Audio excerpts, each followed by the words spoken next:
everybody, and welcome back to the Blockade TCG channel, and today we're going to be doing a deck profile of the future released Sabo deck.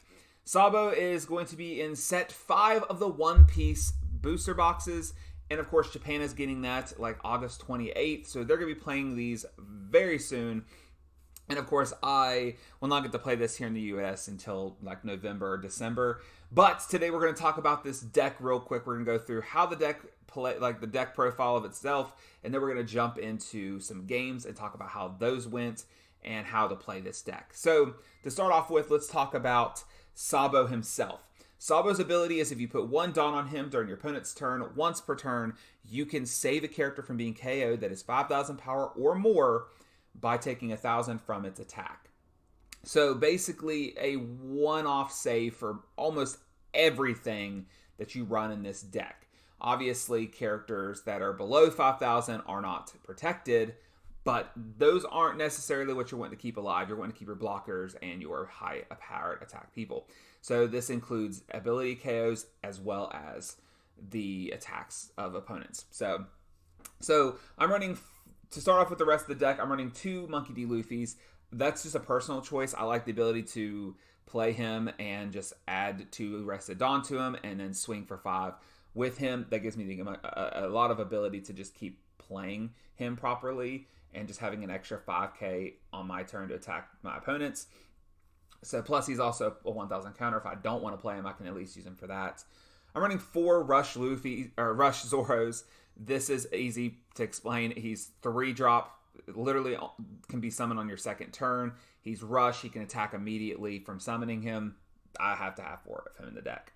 I'm running at the moment 2 Usops. I think I'm going to end up swapping the 2 Usops out eventually for just 4 of the Monkey D. Luffys. But at the time being, I like having him just as an off chance that I need to drop him for 4 and use him to KO an opponent when he's KO'd. Because a lot of times decks are going to go after you to take out your stuff. So, you know, if they want to take them out, take the risk, you're going to take some of theirs out. I'm running 2 of the double attack aces. So this build, I wanted to do the Sworn Brothers, all 3 in the deck. So that's why I have Ace, Luffy, and Sabo in the deck. I originally had the Rush Ace in here and then realized quickly I can't run Rush Ace because there's no deck leader with a Whitebeard in its name. So I dropped those for these because a double attacker is very nice to have, that you can just plop them down and swing and do 2 damage if your opponent has nothing to stop it. I'm running 4 of the Namis to be able to once per turn move Arrested Dawn to put on him, because you have to have Arrested Dawn on him to use his ability. So I usually just use her to pop something on him and keep going for the next turn. I'm always going to end my turn adding 1 Dawn to him almost every single turn, no matter what. Then I'm running 4 of the Brooks. This is a 2,000 counter that can help with keeping you from taking damage, keeping characters alive. But then if you want to play them, you can take 2 Rested Dawn and plop them right onto somebody, which again, your target's always going to be Sabo because you want to have Dawn on him no matter what. I'm running 2 Rush Luffys, the 5 drops of him, because you know, once you get up to 8 Dawn, you can potentially summon both of these guys together and just keep swinging. There was one point where in one of my games I had done so much damage already and I attacked so many times and I had 8 Dawn open and summoned both them and swing 2 more times and won. I mean, it was just very nice to play these smaller Rush cards as well. I'm also going to be running 2 of the Rush Luffy 10 drops. 11,000 is so hard to overcome. And also when he's played, if an opponent blocks with something, you can KO one of your opponent's 8,000 power or less. So it's going to make them question if they want to block with something that turn because they could lose one of their bigger attackers. So they're basically, you're forcing them to risk losing some of their resources. That's it for the red. So for black, I'm running 2 of the Sakazukis. On play, you can trash a card from your hand and KO one of your opponent's characters with a cost of 5 or less. This is an amazing card to have because most blockers and several of the cards that you want to take out early on are going to be these 5-drop characters. So good to have that. I'm running 4 Surus. This is a very good 2,000 counter in your hand. Its whole purpose is just to be there to counter stuff. I'm probably never going to play this onto the field. And I mean, this deck is not like the Smoker where you're trying to get characters to 0. This deck is purely just for defensive. The black in this deck is almost entirely for just defensive work. That's about it. I'm also running 4 Borsalinos. I love having this card. I love having this card in my deck because he is a 6,000 blocker on your opponent's turn for 4 drop of your Dawn. He is not be able to be KO'd by effects, and it's just perfect. And if you use it right, you can use your Sabo to keep your blockers alive after blocking with them, and someone targets them later. You can use this to keep them alive at least once during that turn. Then I run 4 of the Monkey D Garps. I could have picked any other 2,000 counters, but I kind of just picked him because I felt like it fit having him in with the Swarm Brothers. I kind of just wanted to go with the theme here. His ability is not something I'm going to use, but I'm going to use him as a 2K counter to keep my characters alive, keep my life alive, so on and so forth. Same goes for Khalifa. I'm running her just for the sake of doing that, the 2,000 counters. This deck does not have any support for searching for my deck, so that's the one thing I will say that this deck is missing, is just that ability to look through my deck to find something. I am running a lot of Straw Hat stuff, so I could throw in some of the searchers for her. I am running a good bit of Navy, so I could run something for that, but I just didn't feel like it was necessary because it wasn't what I need to do. And so far, it's been pretty effective as a deck as a whole at this moment.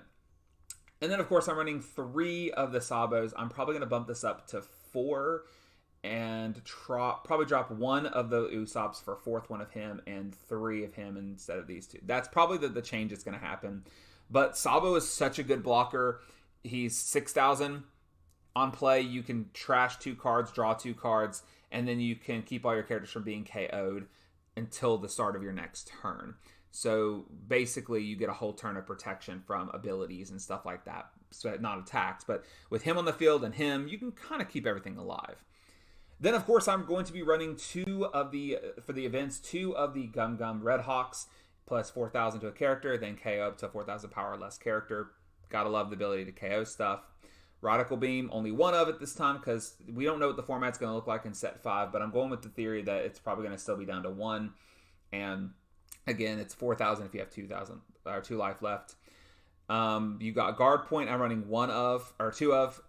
Again, just 3,000 keep my character lives, and it's a trigger that I can use. All 4 of these cards have triggers, which I need for my life, and hopefully get them. And then, of course, Shockwave is my black event card because it's so good to be able to just not only save yourself from damage or save a character, but you also KO a 3 or less, and most blockers are 3 or less. Not all of them, obviously. I'm running several blockers in this deck that are not, but most decks, like the Rush Zoro decks, they literally run mostly lower leveled blockers.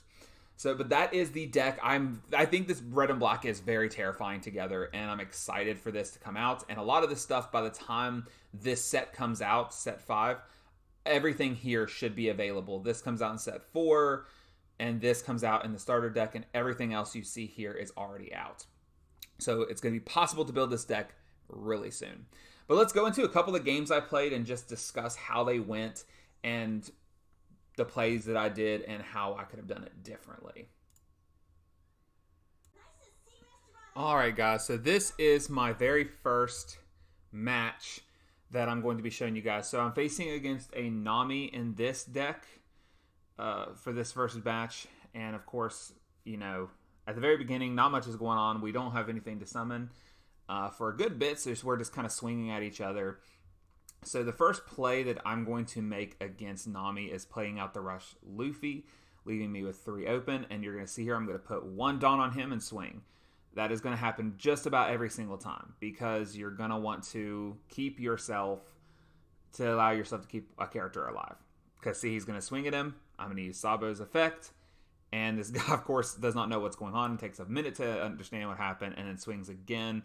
And I'm going to protect my character. I want to keep Rush Luffy out there, or Rush Zoro out there as long as I can so I can keep doing it damage and keep attacking. Not every time am I going to go for life. Sometimes I'm going to go for character. And for here, you see I'm going with 2 different rush attacks on him. He's wasting a lot of resources to stop this attack. And in the end, I'm still going to destroy the character. So this person played a little bit of a dumb game. Trying to keep certain characters alive is not always the best thing. They did use a card to send my Luffy back to the deck, which was unfortunate, but not going to end my entire play. So I got 10 Dawn at this point. I'm going to swing for 3 first, or for my 5k against him first, just to get some resources out before I play anything. I put Sabo out there. I get to draw 2 cards, drop 2 cards. And then I play, of course, Brook to add those 2 Dawn to my Sabo. And then I'm just going to start going at him with different attacks. I have 3 open Dawn here, and I end my turn so I can use the abilities. And as you see there, I block with Sabo and keep him alive using Sabo's ability. And I'm pretty much, before I do anything else, I'm going to swing for my 5k with Zoro pretty much before I do anything else. They return Brook to my hand, which was fun because that allows me to have a 2k counter.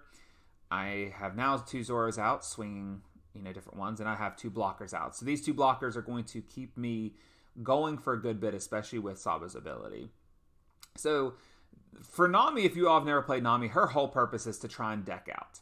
So, she's doing a great job of using up her hand and just trying to deck out as much as she possibly can. And that's pretty much her whole purpose. But my hand's pretty good. I got 2 event cards. I have another Sabo in hand. And I have just so many abilities to attack with. I mean, I'm not going to end her this turn, I don't believe, because I think she's got enough to protect herself. But she's having to use up a lot of resources for all the attacks I'm swinging at her. And I actually do make the decision to swing with all of my blockers this turn and leave enough for my events in my hand to be activated.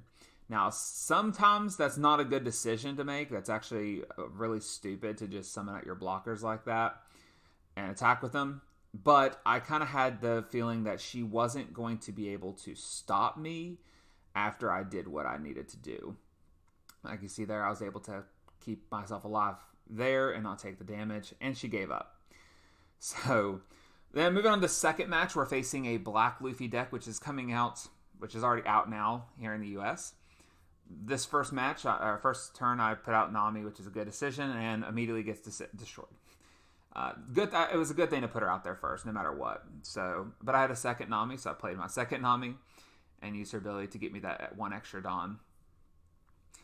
And typically, I'm going to leave Dawn open for my event cards. I have 2 event cards in my hand that are useful to keep, so I'm going to keep Dawn out for the most part.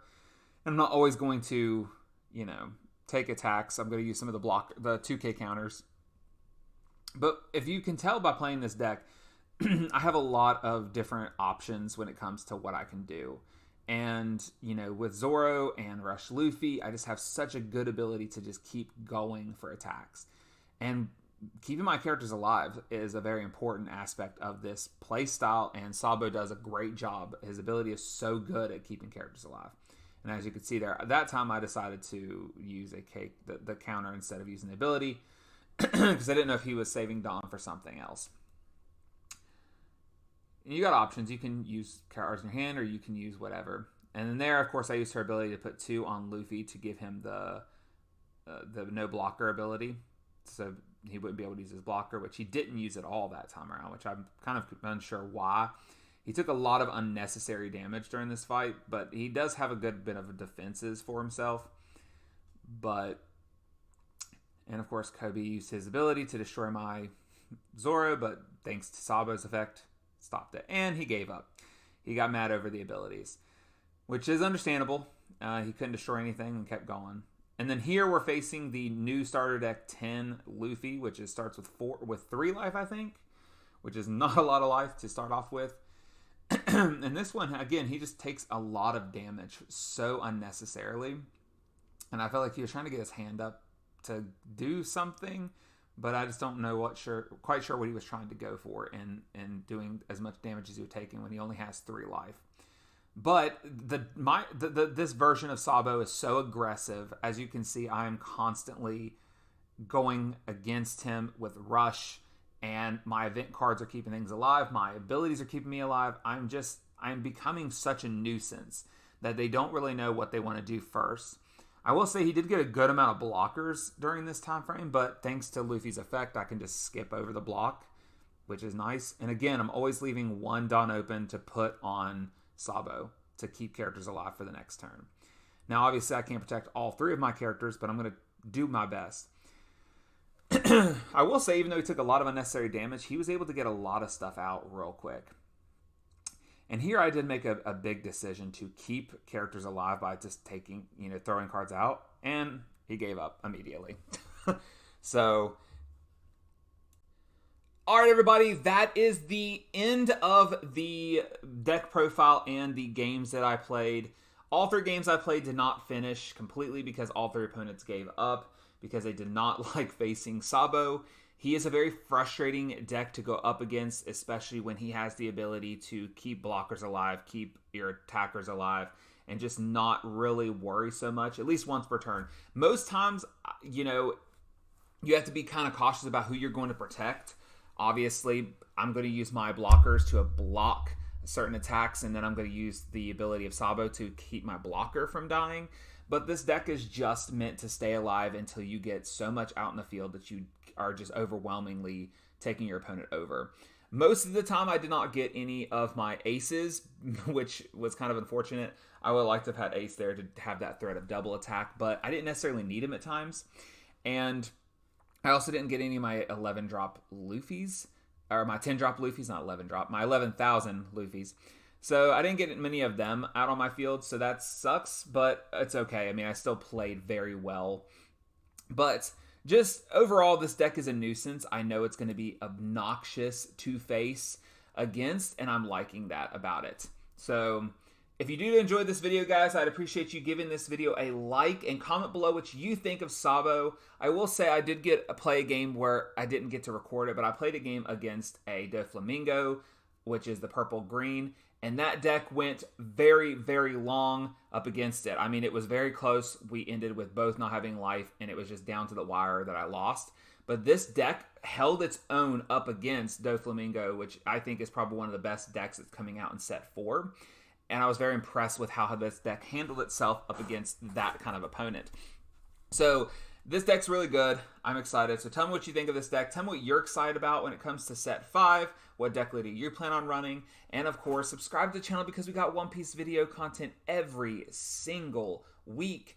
I have already 2 one semi-booster box open. It wasn't really a booster box. It was just a bunch of packs I got. I have the 2 deck profiles of the new starter decks of Luffy and the Yamato, and I unboxed those. And then I got the deck profile of my 3rd place Smoker deck. So go check those out and like the video. I would really appreciate it. And all those videos. Just go like all of them.